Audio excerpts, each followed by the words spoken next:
दोस्तों स्वागत है आपके अपने चैनल सिविल साइड विजिट में। दोस्तों आज का टॉपिक बेसिक टॉपिक है, आप इसको रिवीजन लगा लो। ऐसी इंटरव्यू टर्म्स या बोल लो इनको, या इंटरव्यू क्वेश्चंस बोल लो, जो आपको काफ़ी ज़्यादा काम आएंगे साइड पे, और आपकी थोड़ी रिवीजन भी हो जाएंगी। और थोड़ा मैं आपको बेसिक वे से बताऊंगा, जो मतलब ऐसे तो आप लोगों को ये चीज़ें पता होंगी, लेकिन इनको और अच्छे से एक्सप्लेन करता हूँ प्रैक्टिकली, तो आई होप और अच्छे से आपको समझ आएगा। अगर हम स्लम की बात करें, जो हम वर्केबिलिटी चेक करते हैं साइट पे, स्लम टेस्ट रहता है, कौन टेस्ट जिसे हम बोलते हैं, तो उसकी वैल्यूज़ क्या क्या रहनी चाहिए। अगर हम लाइटली रेनफोर्स की बात करें, अगर मतलब मैश कम है, सरिया कम डाला हुआ है और जगह काफ़ी ज़्यादा है, 4-4 इंच जगह है, 3-3 इंच जगह है, तो वहाँ स्लम्प जो 25 से 75 mm हम रख सकते हैं। उससे कंक्रीट वर्केबल भी होगा, लेबर लोग काम अच्छे से कर पाएंगे और प्रॉपरली वो अच्छे से होगा। अगर हैवली रेनफोर्स्ड है, मतलब ज़्यादा सरिया पास पास है, लगा लो 20 mm का हम वो यूज़ कर रहे हैं एग्रीगेट, और जो सरिया है वो 25 mm का गैप है, मतलब 1 इंच का गैप है सबके बीच में, तो वहाँ 75 से 100 mm रखना है कि वो सरिया कंक्रीट अच्छे से अंदर घुस भी पाए और प्रॉपर कॉम्पैक्ट भी हो पाए, और उसमें अच्छे वाइब्रेटर हम लोग मार पाएँ। तो उसका 75 से 100 mm हम स्लम्प रखते हैं। ट्रेंच फिल इन सीतू या टर्मी जो रखते हैं, मतलब जो इन सीतू साइड पे ही जो किया जाता है काम, अगर बीम की बात करें या जो कोई भी प्री कास्ट है, उसमें 100 से 150 mm हम रख सकते हैं। ट्रेंच आपने देखा होगा, नालियाँ वालियाँ, सीवरेज हो गए, ये हो गए, तो उसकी जो नालियाँ वालियाँ रहती हैं उसके साइड की जो दीवारें होती हैं, ज़्यादातर वो 100 mm 150 mm की होती है, तो उसमें 100 से 150 mm कर सकते हैं। और जो इन्होंने लिखा है टर्मी में वाइब्रेटर की रिक्वायर्ड नहीं होता, जैसे माल डालोगे वो खुद अपने आप हो जाएगा। बैचिंग प्लांट का आपको सबको पता है, रेडी मिक्स जो कंक्रीट आता है आरएमसी कंक्रीट, उसमें जो बैचिंग प्लांट होता है उसकी अगर एक्यूरेसी हम मेजरिंग करें तो कितना डिफरेंस, कितना टॉलरेंस उसमें एक्सेप्टेबल होती है। अगर सीमेंट की बात करें तो 2%, अगर ज़्यादा जा रहा है 2%, तो कोई इशू नहीं है, एक्सेप्टेबल है वो। अगर एग्रीगेट 3% ज़्यादा जा रहा है, एक्सेप्टेबल है। एडमिक्सचर 3% ज़्यादा जा रहा है, एक्सेप्टेबल है। वाटर 3% अगर ज़्यादा जा रहा है टोटल में से, तो एक्सेप्टेबल है। अगर मिक्सिंग टाइम की बात करें, 2 मिनट आपको एक मिक्सिंग में करना ही करना, 2 मिनट आपको उसको घुमाना ही घुमाना, मतलब ज़्यादा जा सकता है लेकिन कम उसमें एक्सेप्टेबल नहीं होता है। आगे बात करते हैं टॉलरेंस की। देखो, जो फॉर्म वर्क की जाती है तो उसमें कितनी टॉलरेंस एक्सेप्टेबल है। अगर कॉलम और बीम की जा रही है शटरिंग, तो अगर वो 12 mm बड़ा हो जाता है, मतलब उसका साइज़ अगर 300 mm का था, वो 312 mm हो जाता है, तो वो एक्सेप्टेबल है, कोई इशू नहीं है। अगर -6 mm कम हो जाता है, मतलब 300 से वो हमारा हो जाता है 294, 294, तो वो भी एक्सेप्टेबल है। अगर इससे कम ज़्यादा हुआ तो उसको फिर खोल के दोबारा से वो शटरिंग करनी पड़ेगी।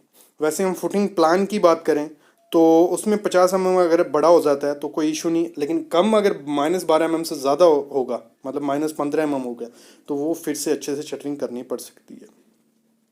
और डेप्थ की बात करें तो डेप्थ कैसे निकालेंगे, +0.05 d, मतलब जो थिकनेस दी होगी उससे 0.05 इंटू जो थिकनेस दी है उससे अगर ज़्यादा हुआ तो वो चलेगा, उससे और ज़्यादा हुआ तो वो एक्सेप्टेबल नहीं होगा। अगर इन्फोर्समेंट की बात करें हम, तो उसमें क्या है, कवर कवर ब्लॉक किया, अगर इफेक्टिव डेप्थ दी है डी, मतलब डेप्थ उसकी अगर 200 mm से कम है, तो कवर 10 mm अगर बढ़ जाता है, मतलब 20 की जगह 30 हो जाता है, तो एक्सेप्टेबल है, कोई इशू नहीं है। अगर इफेक्टिव डेप्थ 200 mm से ज़्यादा है, वो कम वाला था वो जो 10 mm, अगर इफेक्टिव डेप्थ 200 mm से कम है तो 10 mm, अगर डी ज़्यादा है 200 mm से तो 15 mm एक्सेप्टेबल होता है। और कवर रीइंफोर्समेंट का 10 mm अगर बढ़ जाता है, कोई इशू नहीं है, 50 की या 60 हो जाता है तो एक्सेप्टेबल होता है, करना नहीं है, लेकिन टॉलरेंस जो दी है कोड ने वो ये बात हो रही है। तो अगर लेंथ की बात करें, टॉलरेंस कितनी एक्सेप्टेबल होती है लेंथ में, अगर लेंथ में हम सरिया डाल रहे हैं, लैप आ रहे हैं, तो अगर 0 से 25 mm का डाया का सरिया है, उसमें 0.5% अगर वो ज़्यादा हो जाता है तो कोई इशू नहीं है। अगर 25 से 35 mm का है, 0.6% ज़्यादा होता है, कोई इशू नहीं है। अगर 35 से 50 mm है तो 0.8% हो जाता है, तो उसमें कोई इशू नहीं है। अगर टॉलरेंस करें हम वेट पर मीटर के हिसाब से, पर मीटर का सरिया है उसकी वेट की कितनी टॉलरेंस होनी चाहिए, जो आईएस कोड ने मेंशन किया वो नीचे मैं बताने वाला हूँ। क्या क्या वेट होता है, 8 mm का कैसे होता है, निकालते कैसे, वो सब चीज़ें क्लियर करने वाला हूँ मैं। तो अगर हम बात करें 0 से 10 mm का सरिया है तो 7% प्लस, अगर उसका 7%, 100% ऐसे वेट है 1 kg, उसका हम 7% निकालते हैं। अगर उतना 100 kg प्लस वो 7% हो जाता है तो वो एक्सेप्टेबल है, कोई इशू नहीं है। अगर 10 से 16 का सरिया है तो 5% एक्सेप्टेबल है, 16 से अबव 3%।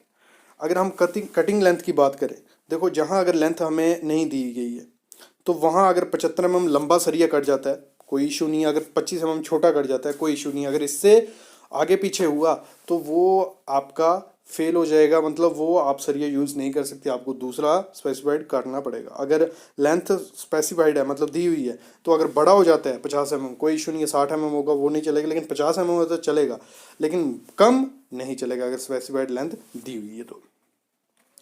अभी हम डेंसिटी ऑफ मटेरियल की बात करें, जो बेसिक डेंसिटी आपको पता नहीं, ये ब्रिक की होती है 1600 से 1920 kg पर एम क्यूब के हिसाब से, और ब्लॉक वर्क की होती है 1920 kg पर एम क्यूब के हिसाब से, और आरसीसी की कितनी होती है 2310 से 2700 kg पर एम क्यूब के हिसाब से।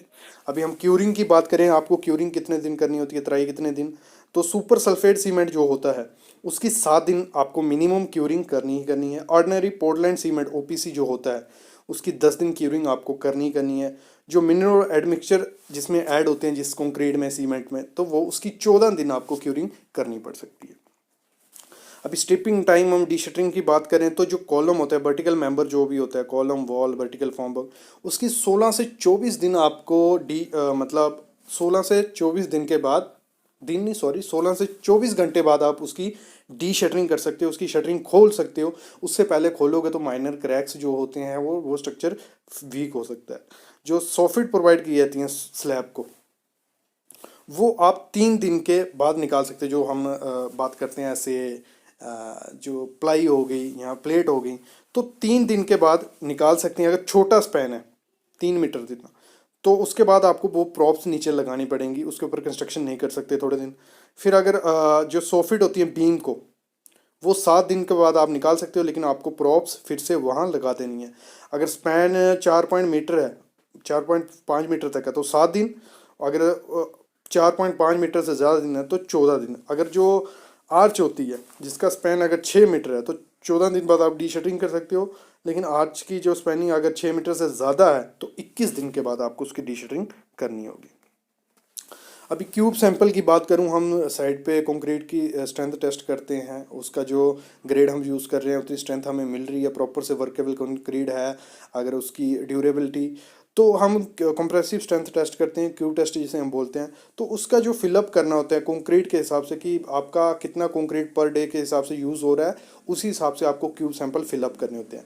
अगर आपका 1 से 5 एम क्यूब आपका कंक्रीट अगर साइड पे काम हुआ एक दिन में, तो उसके आपको 1 नग क्यूब भरने हैं। 6 क्यूब हम जिसे बोलते हैं 1 नग में, 3 आप 7 दिन पे टेस्ट करोगे और 3 आप 28 दिन पे टेस्ट करोगे। वैसे अगर 6 से 15 एम क्यूब कॉन्क्रीट है तो 2 नग मतलब 12 आपको क्यूब भरने हैं, 6 7 दिन पे और 6 28 दिन पे। वैसे अगर 16 से 30 एम क्यूब है, 3 नग 3 × 6 18 आपको क्यूब फिलअप करने हैं। अगर 31 से 50 एम क्यूब है तो 4 नग मतलब 4 × 6 आपको 24 क्यूब फिलअप करने हैं। और अगर देखो 50 एम क्यूब से ऊपर हो जाता है, फिर हर 50 एम क्यूब पे आपको एक एक नग बढ़ाते जाना है। मतलब अगर 100 एम क्यूब हो जाता है तो आपको कितने 4 + 5 5 × 6 30 क्यूब भरने हैं। अगर 150 हो जाता है फिर आपको 6 उसमें ऐड कर देने, ऐसे ऐसे करते आप हर 50 पे एक एक नग ऐड करते जाओगे। अभी हम बात करते हैं कंप्रेसिव स्ट्रेंथ जो कंक्रीट की आती है। अगर 3 दिन की बात करें, 3 दिन के बाद कितनी कंप्रेसिव स्ट्रेंथ होती है, 45% आपको उस स्ट्रक्चर में स्ट्रेंथ देखने को मिलेगी। 7 दिन के बाद कितनी हो जाती है, 67 से 70% स्ट्रेंथ देखने को मिलती है। 14 दिन के बाद 85% आपको स्ट्रेंथ देखने को मिलेगी, और 28 दिन बाद 100% उसकी, 100% तो बोलते हैं लेकिन उसकी पूरी लाइफ स्पेन में इंक्रीज करेगी स्ट्रेंथ। 100% तो वो एकदम नहीं होगी 28 दिन बाद, इधर हम 95+ लिख सकते हैं। वाटर रेशो की बात करें, हमें वाटर रेशो कितनी डालनी होती है, जो हमारा नॉमिनल मिक्स होता है। जिसने वीडियो नहीं देखी डिज़ाइन मिक्स और नॉमिनल मिक्स के डिफरेंस, तो वो वीडियो देखो, परसों वीडियो डाली थी, वो अच्छी वीडियो, इंटरव्यू क्वेश्चन है। तो M20 अगर कंक्रीट है तो 0.55 आपको उसमें वाटर रेशो सीमेंट रेशो रखनी है। और ये कैसे निकालते हैं इस पर भी वीडियो आप देख सकते हो। M25 है तो 0.50, M30 है तो 0.45, M35 है तो 0.45 और M40 है तो 0.40 आपको करना है। अगर स्पेसिंग ऑफ बार की हम बात करें, स्पेसिंग आपने डालनी है। अगर वहाँ दुविधा आती है साइड पे, ऐसे तो ड्राइंग में मेंशन किया होता है लेकिन 3 केसेस बनते हैं, आप देखिए। अगर provide the dia of the bar if the dia are bar equal, अगर दोनों डाया इक्वल हैं, 10-10 mm का सरिया यूज़ हो रहा है, तो आप 10 mm के हिसाब से स्पेसिंग प्रोवाइड कर सकते हो। अगर देखो, अगर दो यूज़ हो रहे हैं, मतलब एक 16 mm का और 20 mm का, तो आपको किसके इसका हिसाब से प्रोवाइड करनी है? जो 20 mm का सरिया होगा, बड़े सरिया के हिसाब से आपको स्पेसिंग प्रोवाइड करनी है। और अगर हम बात करें तो ऐसे कैसे करनी होती है, अगर एग्रीगेट के हिसाब से करें तो जो एग्रीगेट का साइज़ होगा, ये किसकी बात की जा रही है? दो सरियों के बीच की, मतलब जो कॉलम बांधते हो आप उनमें गैप रखना है, जहाँ जो बीम बांधते हो उनमें गैप रखना है, तो उसकी बात यहाँ की जा रही है। और अगर हम बात करें, अगर एग्रीगेट के हिसाब से रखना है, जो भी आपका साइज़ यूज़ हो रहा है, 20 mm का एग्रीगेट यूज़ हो रहा है, तो 25 mm दोनों बार के बीच में जगह होनी चाहिए। ये किस लिए बात की जा रही है? जब कंक्रीटिंग की जाती है तो एग्रीगेट ऊपर ऊपर ना रह जाए, बीच में घुसे बीम या कॉलम के, तो उसके लिए स्पेसिंग आपको रखनी है। अभी बात करते हैं cover to main reinforcement. Cover किस हिसाब से रखना है? अगर कॉलम है तो 40 mm आपको कवर रखना है मैक्सिमम मिनिमम, और जहाँ डी जो डाया होगा ग्रेटर देन 12 mm, इस हिसाब से आपको रखना है। अगर डी आपका 12 mm है तो कॉलम का जो सरिया जो आपको कवर रखना है वो 25 mm कवर आपको रखना है। अगर 40, मतलब देखो इसमें क्या दो केस बनते हैं, अगर 12 mm है, 12 mm से छोटा तो 25 mm, 12 mm से अगर डाया बड़ा हो जाता है कॉलम, मतलब 16 mm 20 mm, तो वहाँ आपको 40 mm कवर रखना है। बीम में हम बात करें तो 25 mm कवर आपको प्रोवाइड करना है। स्लैब में 15 mm मिनिमम, उससे मतलब 20-25 mm आप कवर रखना है। 15 mm से कवर छोटा आपको स्लैब में कवर प्रोवाइड नहीं करना है। फुटिंग में आपको 50 से 75 mm आपको प्रोवाइड करना है, और जो छज्जास होते हैं सनशेड, उसमें 25 mm आपको कवर ब्लॉक प्रोवाइड करना है। अगर हम लेंथ की बात करें, कैसे हम स्टील की और निकालते हैं, वेट कैसे निकालते हैं पर मीटर के हिसाब से, जो मैं पहले बता, ये बेसिक फार्मूला है D square divide by 162। D क्या हो गया? आपका जो भी एम का सरिया 10, 12, 16, तो वो आपको उसका स्क्वायर करना है, उसको डिवाइड कर देना है 162 से, आपको वो मिल जाएगा कि आपका उसका सरिया कितना है। एल जो हम नीचे कॉलम के नीचे एल रखते हैं, आपने देखा ही होगा, कॉलम जब फुटिंग में खड़ा करते हैं तो नीचे एल प्रोवाइड किए जाते हैं, तो वो आपको कितना रखना है? मिनिमम 300 mm आपको प्रोवाइड करना है, बाकी आपको डेवलपमेंट लेंथ के हिसाब से वो प्रोवाइड करना है। जो हुक होती है स्टीरअप की, मिनिमम 9D आपको प्रोवाइड करनी है, बाकी 10D एक्सेप्टेबल है, कोई इशू नहीं है, लेकिन 9D से कम नहीं आपको करनी है। अगर हम कैंटिलीवर की एंकरेज लेंथ करें, मतलब जो हमारी डेवलप लेंथ बोल सकते हो, लैप लेंथ, दोनों में काफ़ी डिफरेंस है, लेकिन आपको 69D आपको वो प्रोवाइड करनी है। और अगर नंबर ऑफ स्टीरअप हमें निकालने हो, कैसे निकालते हैं? क्लियर स्पैन, जितने स्पैन में वो स्टीरअप आने वाले हैं, डिवाइड बाय स्पैनिंग जो भी 150 mm 100 mm जितनी दी है, +1 आपको उसके साथ करना ही करना है। अगर डिज़ाइन स्ट्रेंथ M40 की निकालनी हो, कैसे निकालेंगे? वो कितनी होनी चाहिए? टारगेट स्ट्रेंथ जो होगी उसको 1.25% सेफ्टी फैक्टर से वो हमारी 50 मेगापास्कल होनी है। थियोटिकल वेट अगर हम बात करें, जैसे मैंने ऊपर डेंसिटी की बात की, वो कितनी है? सीमेंट की कितनी होती है पर MQ के हिसाब से? 1440 kg पर MQ। ये काफ़ी काम आती है बिल्डिंग प्लानिंग में, और साइड पे एग्जीक्यूशन क्वांटिटी सर्वे में भी काफ़ी काम आती है। स्टील की कितनी होती है? 7850 kg पर MQ के हिसाब से। ब्रिक की कितनी होती है? 1600 से 1920 kg पर MQ, और वन है पार्ट कितना होता है? 745.7 वाट।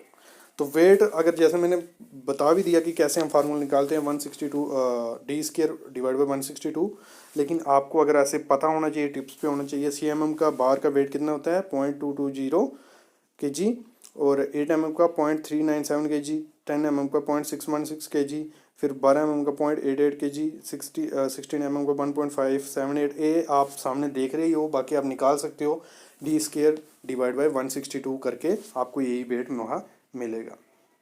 और सीमेंट की रिक्वायरमेंट की हम बात करें, अगर आपको ऐसे थंब रूल या बेसिक साइड पे प्रोवाइड करना है, IS कोड क्या कहता है, अगर M10 का है तो आपको 210 kg सीमेंट उसमें डालना ही डालना है। M20 पर MQ के हिसाब से है ये। M20 का माल बना रहे तो 320, M25 का 340, M30 का 380, M35 का 410, M40 का 430, M45 का 450, और M50 का, बाकी तो ये आपको रिजल्ट के बेसिस पे लैब टेस्ट करके ही ग्रेड बनाए जाते हैं M50 M40 से ऊपर।